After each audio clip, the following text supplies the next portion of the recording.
Hey, welcome back to the Hammer Grind Podcast. It's your host, Brad, here. Listen, thanks so much for tuning in and hanging out with me. If this is your first time, I really appreciate it. And I want you to go tell all your friends, create like a little army of your friends to come listen so you guys can have chats back and forth with each other. Say, hey, man, did you hear what Brad said on this podcast? Yeah, go do that, all right? Go tell all your friends and have a little Hammer and Grind podcast army so you guys can have conversations back and forth. All right, listen, I am feeling frisky today, and checking out. I told you last podcast I got some new tech coming in. I got new lighting. I got some new audio stuff and all kinds of things playing with us, the colors and the sounds and everything. So we're gonna have some fun today. If you don't like this, if you're like Brad, quit trying to sound like a 16-year-old influencer and just deliver the stuff that we need. We don't care about all the extra crap, then let me know. Just shoot me a message, say I don't like it. Or if you like this, let me know as well. Some of you listen on the audio, some of you watch this on video. If you're watching the snippets and the short form of this, let me know if you like this or not. And we're going to play around with some different things here on the show just to try and liven it up a little bit. Today's podcast is episode 122. What kind of salt are you? And you're probably thinking that's like a really dumb question. I'm not salt. I am a human. What are you talking about? What's this nonsensical thing that you're talking about, Brad? Well, I'm going to get to it here. We're talking about essentially what separates you from everyone else. Now, I've talked about this before many times in the podcast, but I wanted to hit it from a different angle because I've talked about this in my coaching group in the Profit Club, and it helped a lot of people to really make the connection. Because I don't think contractors fully understand what it means to separate yourself from everyone else. Because when I ask, what makes you different, the number one response is my quality sets me apart. Let me do my voice changer here. I ask, hey, what sets you apart? It's my quality that really sets me apart from everyone else. And that's a bunch of bullcrap. It's not. Your quality doesn't set you apart from everyone else. You're comparing yourself to Chuck in a truck, the handyman, the part-timer, the guy who just started his business last week. That's who you're comparing yourself to. You're comparing yourself to the worst of the worst. And of course, you're going to separate from those people. Of course. You have no option not to. It's like trying to compare a Ferrari to a Pinto or a Model T Ford.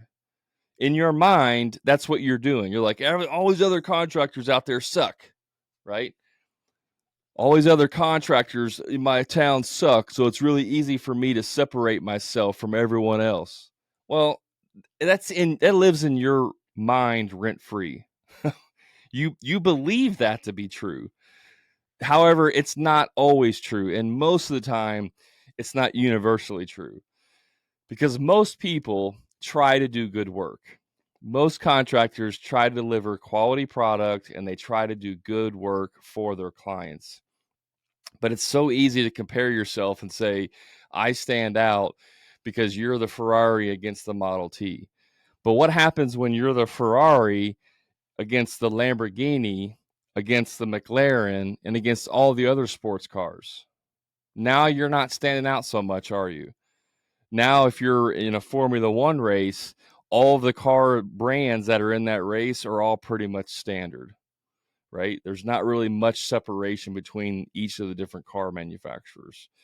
And so you're riding around thinking that your quality is what sets you apart from everyone else. And it's not, because everyone else is doing and saying the same thing. So what the heck does this have to do with salt, right? Well, think about table salt. What is it? NaCl2? Is that the formula for table salt? I was terrible at chemistry. I hated chemistry and physics. Man, did I hate those classes. Biology too. Anything science related, I absolutely hated in school. I did terrible at it. But table salt, right? What's the purpose of salt? It's to flavor your food, right? You like your nice uh, baked potato and you want to throw some salt on there, or you get some green beans and you want to throw some salt on there, some nice, maybe you got a steak and you want to put a little bit of salt on there. I don't know. Maybe you're weird. Who knows? Maybe you put salt on things you shouldn't put salt on. Some of you guys put ketchup on things you shouldn't put ketchup on. Some of you guys are just straight up weird. I'm just going to say it. Some of you are just straight up weird in how you eat your food and what you put salt on.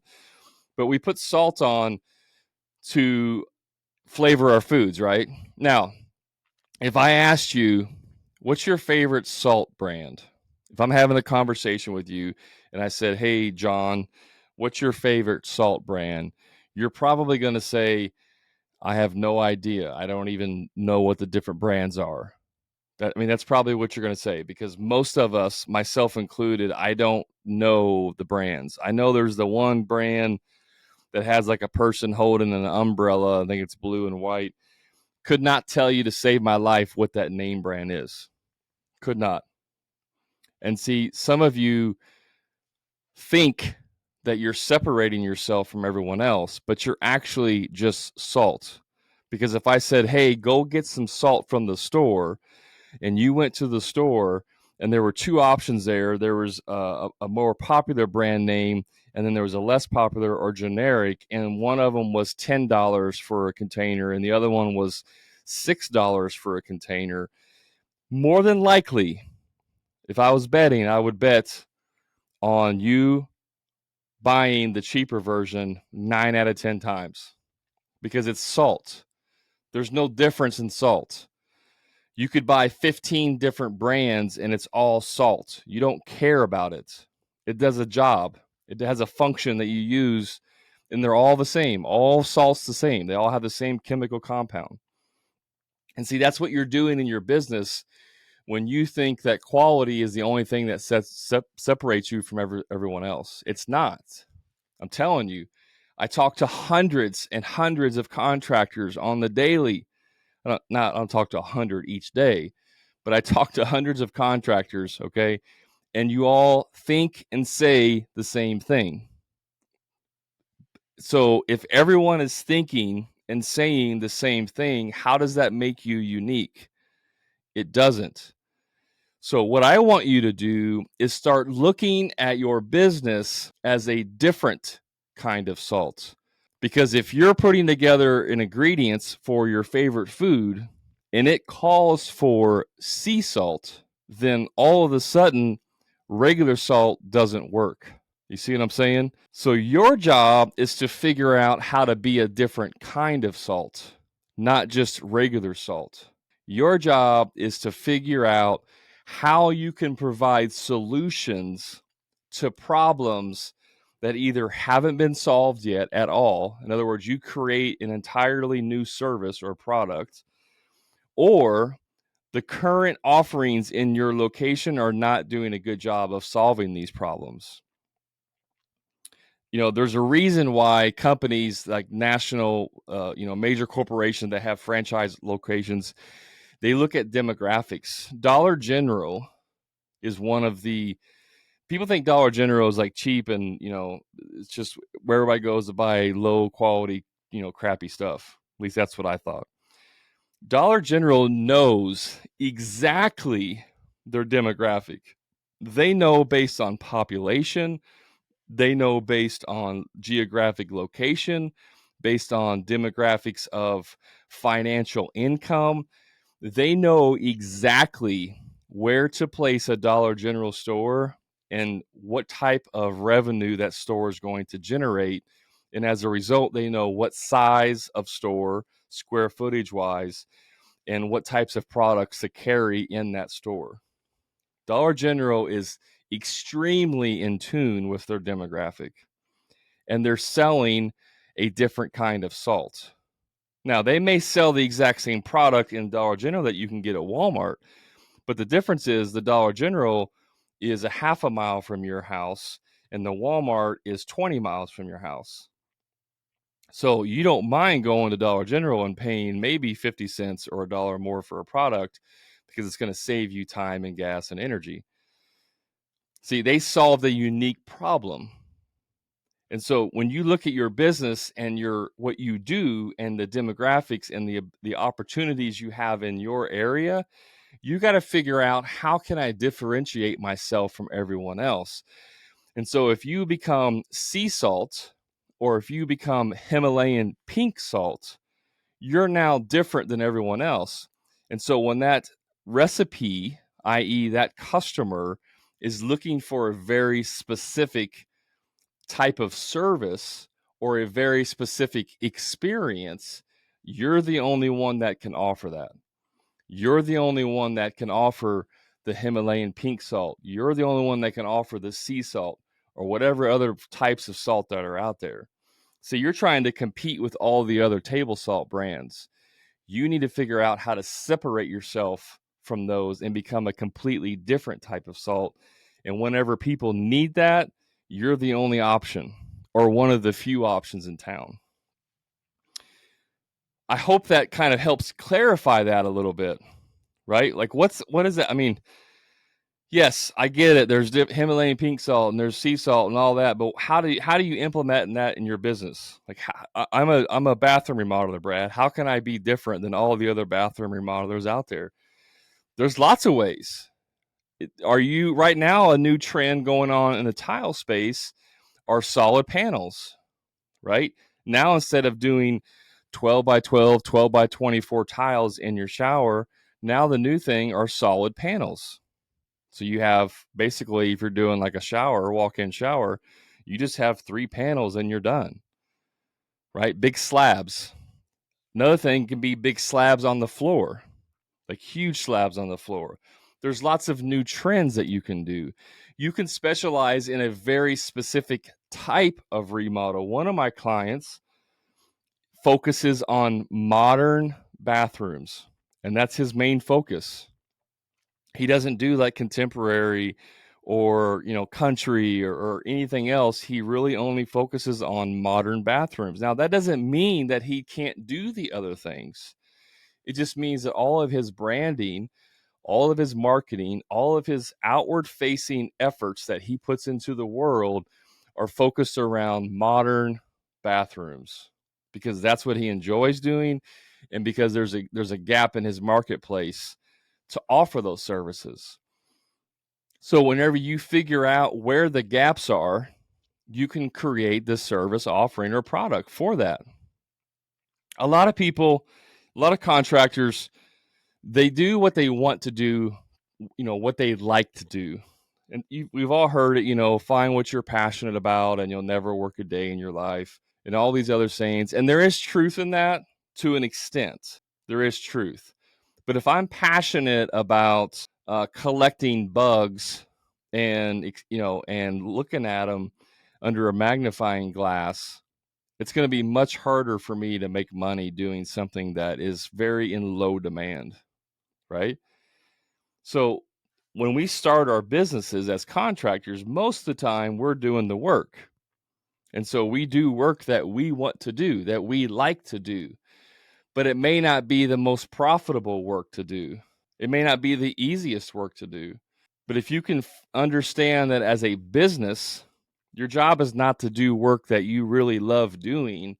Your job is to find the gaps in the marketplace and then solve those problems better than anyone else. And if you can do that, you will have a very, very successful business. I promise you. If you can find the problems that are not being solved, you can be very successful. But most of you are trying to solve the problem that the majority of the world is already solving. It's like trying to create a better wheel. If you said, "Hey, Brad, I want to go in business and I'm going to be a wheel manufacturer," oh, you're going to like do something like a new material or something. No, I'm just going to make it better, like new designs and stuff.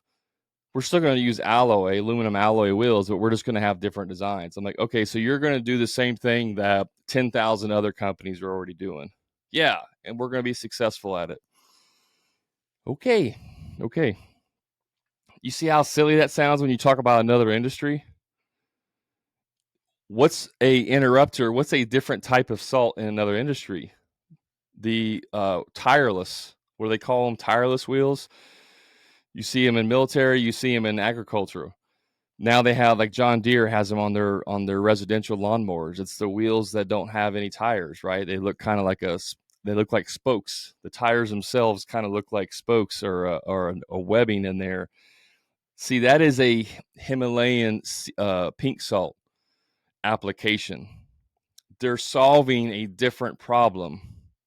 You're playing T-ball with all the other T-ball players, all the other teams playing T-ball, and they're out playing professional because they're going in an entirely different direction than everyone else.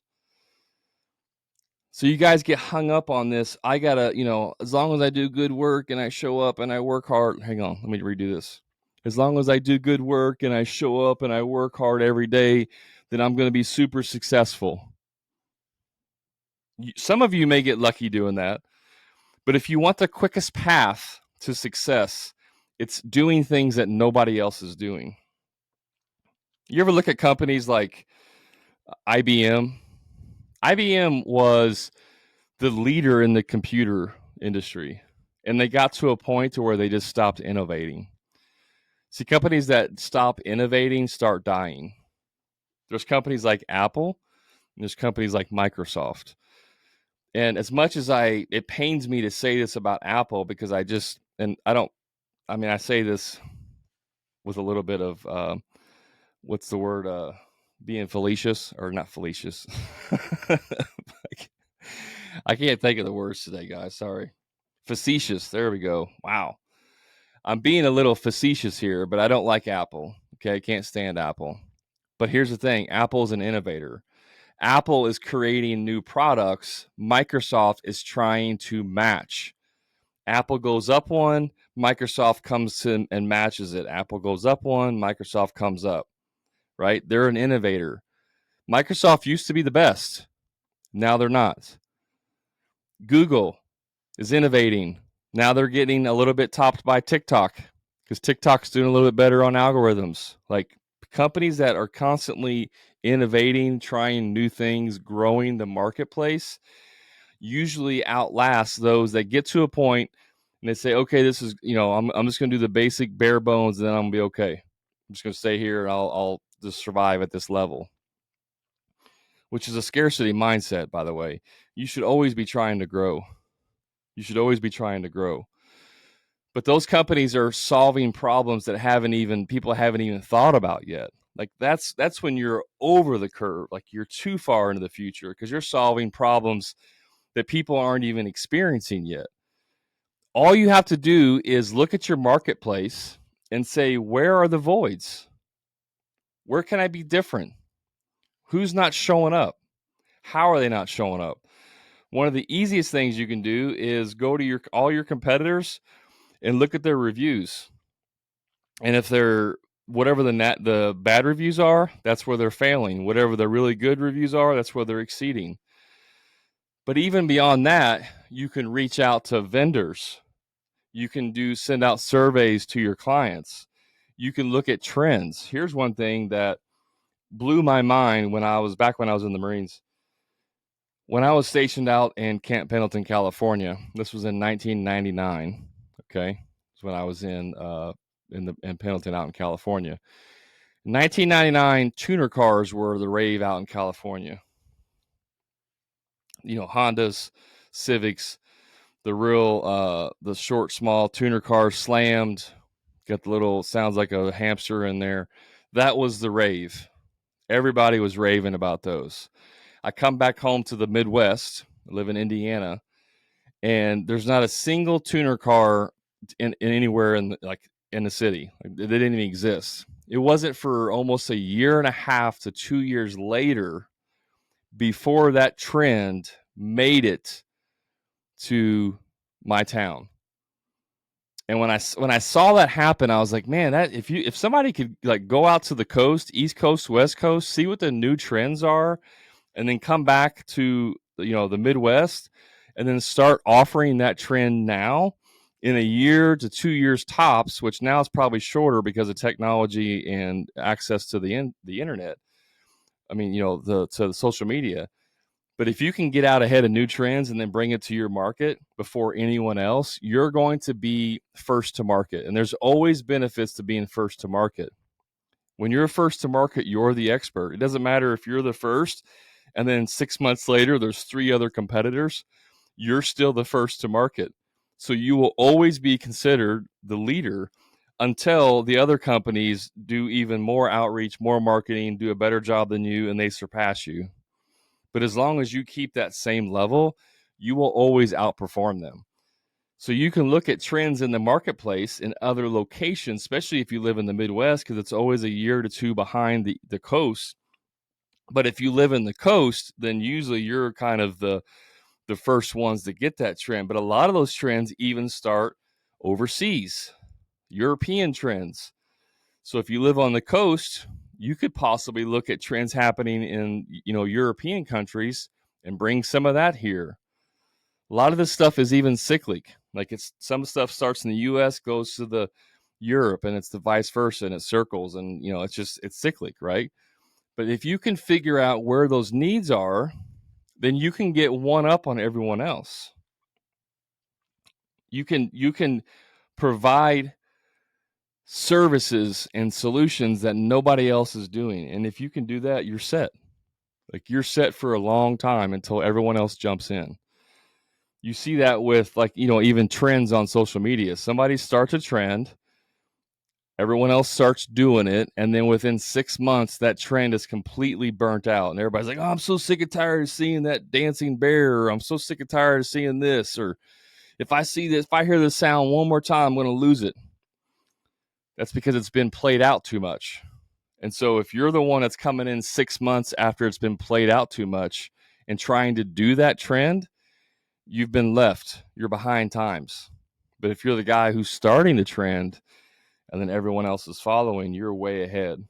So the salt scenario, the salt metaphor here is quit trying to be regular table salt. Figure out how to be Himalayan pink salt. Figure out how to be a sea salt in your area. And if you do that, you'll be leaps and bounds above everyone else. This is a short podcast today. I really didn't want to go super long because I don't even know, to be honest with you, if this thing recorded, if the audio recorded. I've done that before. I recorded a whole entire podcast and the audio didn't record. And because I'm changing up different audio equipment, I wanted to make sure this is going to work. But I wanted to give you some different perspective on how to separate yourself from everyone else. So my question to you is, other than salt, like other than table salt, what kind of salt are you going to bring to your market? Go to the comments, let me know, shoot me a message. I always like to hear back. Give me feedback. Did you like my little voice? Was it stupid, gimmicky? There's lots of other things that, I could potentially do. I don't want to get too crazy. I'm not trying to put on a production here, but I just thought I'd add a little bit of flavor to the conversation. Let me know your thoughts. Do you like it? Do you hate it? Give me the feedback. Remember, data is important to making decisions in your business. You know where to find me: Instagram, TikTok, Facebook, the Hammer and Grind podcast. Just search for it. Go leave me a review if you would. Give me some feedback. And until next time, guys, remember, profit is not a dirty word.